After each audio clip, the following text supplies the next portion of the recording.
നീ ഇന്ന് പകൽ മുഴുവൻ എവിടെയായിരുന്നു? ചോദിച്ചു കേട്ടില്ലേ എവിടെയായിരുന്നു? എനിക്ക് 1-2 ഇടങ്ങളിൽ പോകാനുണ്ടായിരുന്നു. 1-2 ഇടങ്ങളോ? ആ പോയ ഇടങ്ങൾക്കൊന്നും പേരില്ലേ? പേരൊക്കെ ഉണ്ട്, പക്ഷെ അതൊക്കെ ഇവിടെ വന്ന് പറഞ്ഞു ബോധിപ്പിക്കേണ്ട കാര്യം എന്താന്ന് എനിക്ക് മനസ്സിലാവുന്നില്ല. മനസ്സിലാക്കി തരാം. ആദ്യം, ഇന്ന് നീ പോയ ഇടങ്ങളിൽ ജില്ലാ കോടതി എന്ന ഒരു ഇടമുണ്ടോ എന്നാണ് എന്റെ ചോദ്യം. ഉണ്ടായിരുന്നു എന്നതാണ് എന്റെ ഉത്തരം. ഓഹോ, മനസ്സിലായി. അപ്പോ നീ രണ്ടും കൽപ്പിച്ച് തന്നെയാണെന്ന് സാരം.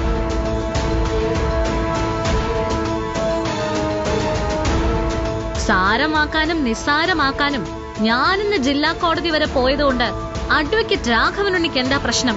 അതൊന്ന് പറയാൻ പറ്റുമോ?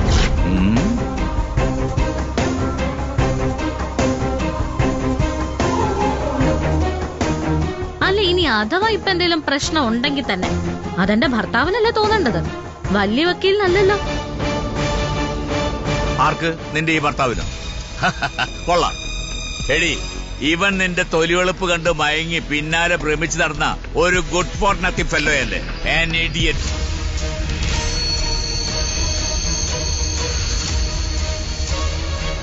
അർജുൻ നിന്റെ ഭർത്താവാകുന്നതിന് മുൻപ് രാഘവൻ ഉണ്ണിയുടെ മകനായിരുന്നു, അത് നീ മറക്കണ്ട. നന്ദിനി, അത് വിട്ടേക്ക്. ഇവിടെ പ്രശ്നം അതല്ലല്ലോ. നീ ഈ വീട്ടിൽ വന്നു കയറി അന്ന് തന്നെ, അഥവാ നിന്നെ ഈ വീട്ടിൽ കയറ്റാൻ ഞാൻ അനുവാദം തന്ന അന്ന് തന്നെ നിന്നോട് വളരെ വ്യക്തമായിട്ട് പറഞ്ഞതാ. ഇനി അങ്ങോട്ടുള്ള നിന്റെ സ്ഥാനം കോടതി വരാന്തയിലല്ല, ഈ ശംഖുചക്രത്തിന്റെ അടുക്കള വരാന്തയിലാണെന്ന്.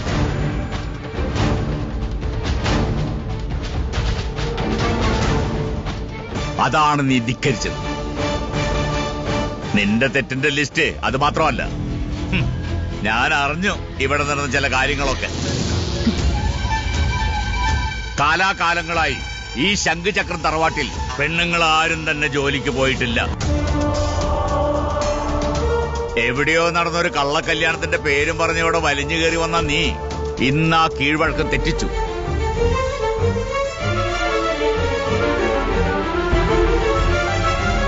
മുതിർന്നവിടുത്തെ സ്ത്രീകളോട് അപമാനം കാണിച്ചു. അക്ഷന്തവ്യമായ തെറ്റ്.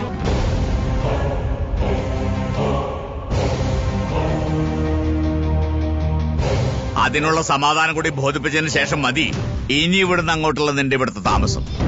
സമാധാനം ബോധിപ്പിച്ചില്ലെങ്കിൽ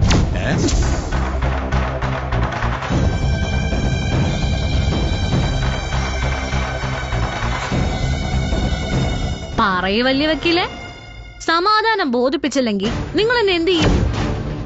മൂക്കരിഞ്ഞ് ഉപ്പിലിടുവോ? അതോ കണ്ണു കുത്തിപ്പൊട്ടിച്ച് ഭിക്ഷക്കാരിക്ക് കാശുണ്ടാക്കാൻ പറഞ്ഞു വിടും?